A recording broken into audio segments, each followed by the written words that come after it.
নমস্কার বন্ধুরা, এসএস দাস কিচেনে আমি সুমিতা আজ নিয়ে এসেছি নতুন একটা রেসিপি। আজকের রেসিপি ধনিয়া চিকেন বা চিকেন ধনিয়া। এই ধনিয়া চিকেন রুটি, পরোটা, লুচি, রুমাল রুটি, ফ্রাইড রাইসের সাথে খেতে খুব ভালো লাগে। এই চিকেন বানানোর জন্য ধনিয়া চিকেন বানানোর জন্য প্রথমেই লাগবে ধনেপাতা। নিয়ে নিচে 1 আঁটি ধনেপাতা। ধনেপাতার শিকড়গুলোকে ফেলে দিয়ে পাতাগুলোকে আমি নিয়ে নেব।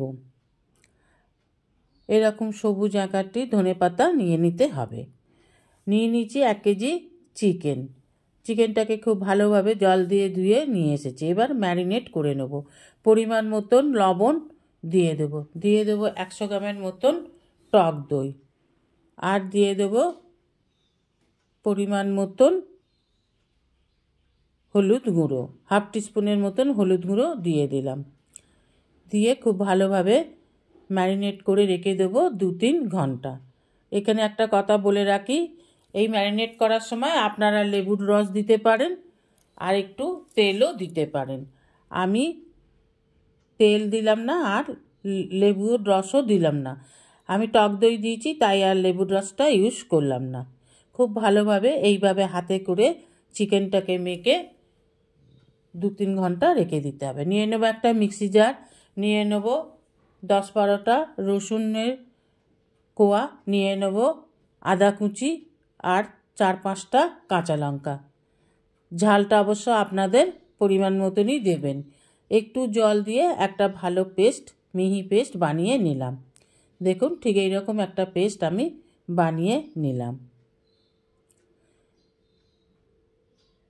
এইরকম সুন্দর করে একটা পেস্ট বানিয়ে নিতে হবে। আপনারা আপনাদের পরিমাণ মতন সব উপাদানগুলোকে নিয়ে নেবেন। এবার ধনেপাতাগুলোকেও আমি একটা মিহি পেস্ট বানিয়ে নেব।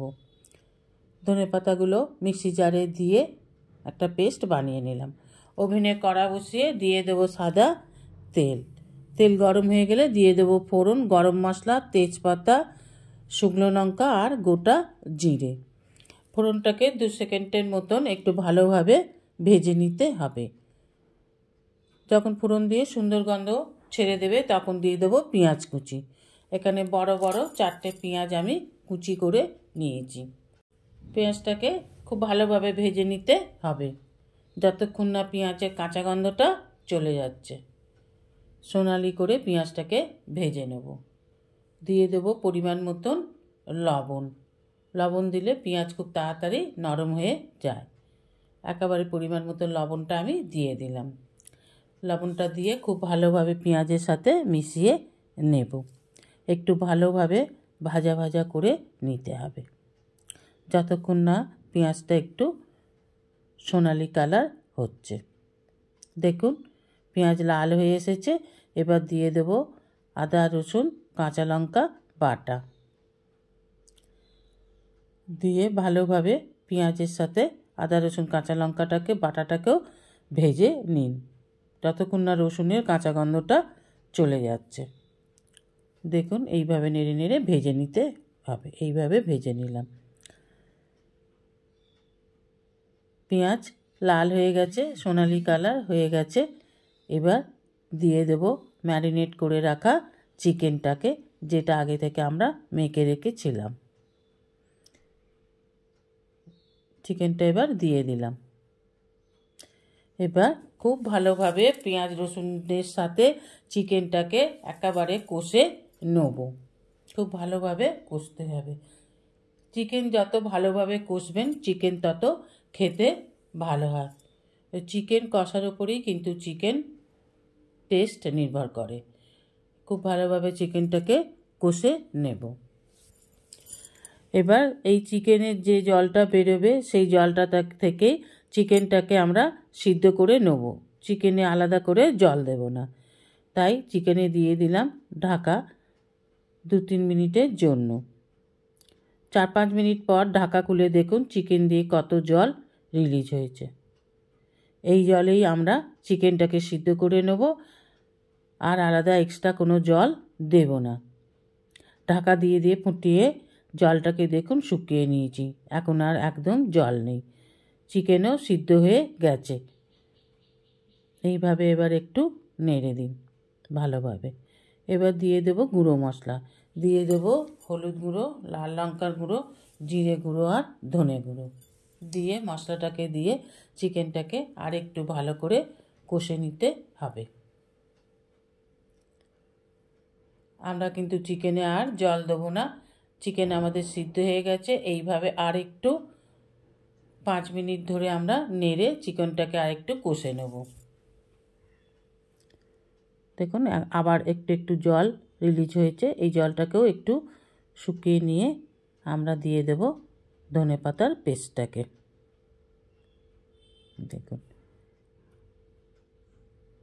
এবার দিয়ে দেব যে ধনেপাতাটা আমরা পেস্ট করে রেখেছিলাম সেই পেস্টটাকে দিয়ে দেব। দেখুন ধনেপাতাটা কিন্তু একেবারে সবুজই আছে, কালো হয়নি। এবার চিকেনের সাথে ধনেপাতাটাকেও ভালোভাবে নেড়ে মিশিয়ে নিন। এখানে বলে রাখি, যেসব বন্ধুরা আমার চ্যানেলটিকে সাবস্ক্রাইব করে আমার পরিবারের সদস্য হয়েছেন তাদের অসংখ্য অসংখ্য ধন্যবাদ। যারা এখনও আমার চ্যানেলটিকে সাবস্ক্রাইব করে আমার পরিবারের সদস্য হননি তাদের কাছে অনুরোধ রইল আমার চ্যানেলটিকে সাবস্ক্রাইব করে আমার পরিবারের সদস্য হবার জন্য। ভিডিওটি ভালো লাগলে আপনার বন্ধুবান্ধব এবং পরিবারের মধ্যে শেয়ার করে দেবেন, যাতে আরও 5 জন দর্শক আমার ভিডিওটি দেখতে পারে এবং তারাও আমার সাথে থাকতে পারে। দেখুন খুব ভালোভাবে ধনেপাতা দিয়ে কষে নিলাম। দেখুন আবার একটু জল রিলিজ হয়েছে। এই অবস্থাও নামিয়ে নিতে পারেন, না হলে আরেকটু গ্রেভিটা কম করে নামিয়ে নিতে পারেন। তবে আমি এখনই নামিয়ে নেব, ঢাকা দিয়ে 30 মিনিট রেখে দিলাম। 30 মিনিট পর দেখুন নামিয়ে নিয়েছি, এরকম দেখতে হয়েছে। এবার সুন্দর করে ভাত, রুটি, লুচি, পরোটা, রুটির সাথে অথবা রুমাল রুটির সাথে পরিবেশন করুন। তা তৈরি আমার ধনিয়া চিকেন। দেখুন আশা করি রেসিপিটা আপনাদের ভালো লেগেছে। রেসিপিটা ভালো লাগলে অবশ্যই একটা লাইক, কমেন্ট, সাবস্ক্রাইব করার অনুরোধ রইল। পাশে থাকা বেল আইকনটিতে ক্লিক করে দেবেন নিউ ভিডিওর আপডেট যাতে সবার আগে আপনার কাছেই পৌঁছে যায়। আজ এই পর্যন্তই, আবার দেখা হবে নতুন একটা দিনে নতুন একটা রেসিপির সাথে। সঙ্গে থাকবেন, ভালো থাকবেন, সুস্থ থাকবেন। নমস্কার।